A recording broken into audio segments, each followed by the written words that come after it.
অলিয়া আল্লাহরা অলিয়া আল্লাহর জিয়ারত করেছেন, মাজারের মধ্যে তাদেরকে দেখেছেন তারা ইবাদত করছে। পিরানে পীর দস্তগীর সুলতানুল আউলিয়া হযরত গাউসুল আজম রাদিয়াল্লাহু আনহু একবার হযরত শেখ হাম্মাদ বিন দাব্বাস, খুব বড় ওলি, ওনার মাজারে গেলেন। দিনের বেলা অনেক রোদ ছিল, গরম ছিল, অনেকক্ষণ দাঁড়িয়ে থাকলেন কবরস্থানে ওনার মাজারে। পিছনে সমস্ত মুরিদ ভক্ত সব দাঁড়িয়ে আছে, কিন্তু কারো ক্ষমতা নেই যে বলবে হুজুর চলুন, ফেরত চলুন, অনেক গরম আছে। সবাই দাঁড়িয়ে থাকলেন। অনেকক্ষণ পরে যখন তিনি ফিরে আসলেন, তো লোকরা জিজ্ঞেস করলেন, আরজ করলেন, হুজুর আপনি এতক্ষণ ওনার মাজার শরীফে দাঁড়িয়েছিলেন, কি কারণ আছে?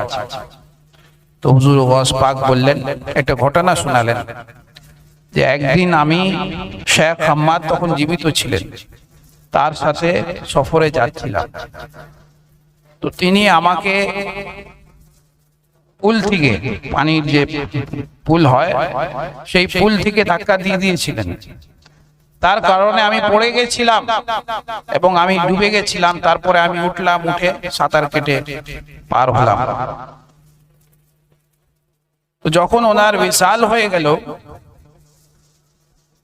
তো আমি ওনার কবরের ভিতরে দেখলাম যে ওনার সেই ডান হাত, যেই হাত দিয়ে উনি আমাকে ধাক্কা দিয়েছিলেন, সেই হাতটা অবশ হয়ে গেছে।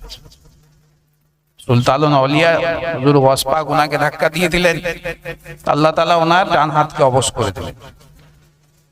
বাকি সব কিছু জান্নাতের নেয়ামত পাচ্ছেন, জান্নাতের ঝর্ণা বইছে, জান্নাতের ফল খাচ্ছেন, সবকিছু পাচ্ছেন, জান্নাতের নেয়ামত, খুব ভালো অবস্থায় আছেন, কিন্তু একটা হাত ওনার কাজ করছে না। তো হযরত শেখ হাম্মাদ গাউস পাককে বললেন, যখন উনি জিয়ারতের জন্য গেলেন ওনার কবরে, যে কি আপনি আমাকে ক্ষমা করেননি? সেই দিন যে আমি আপনাকে ধাক্কা দিয়ে দিয়েছিলাম, সেটা তো আমি আপনার পরীক্ষা নেবার জন্য দিয়েছিলাম। শেখ হাম্মাদের বয়স অনেক বেশি ছিল, হুজুর গাউস পাকের তখন বয়স খুব অল্প। বললেন, আমি আপনাকে পরীক্ষা নিবার জন্য আপনাকে ধাক্কা দিয়েছিলাম নদীর উপরে, কি আপনি আমাকে ক্ষমা করেন?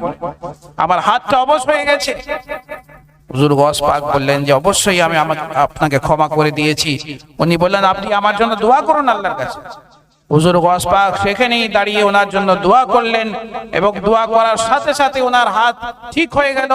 উনি আবার নিজের হাত যেভাবে ব্যবহার করতেন সেভাবেই ব্যবহার করতে লাগলেন, এবং তিনি খুব খুশি হয়ে গেলেন হুজুর গাউস পাক। তো কবরের যে অলৌকিক ব্যাপারগুলো আছে, সেগুলো সাধারণ মানুষ বুঝতে পারে না, কিন্তু আউলিয়া কেরামরা বুঝতে পারে। তারা সাত আকাশের উপরে আল্লাহর আরশ পর্যন্ত দেখতে পান।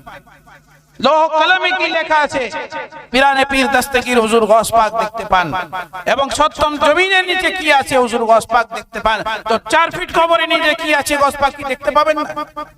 অবশ্যই দেখতে পাবেন। হুজুর গাউস পাক বলছেন, তোমরা নিজের বাড়িতে কি রান্না করে খাও, কি লুকাও, আমি সবকিছু জানি।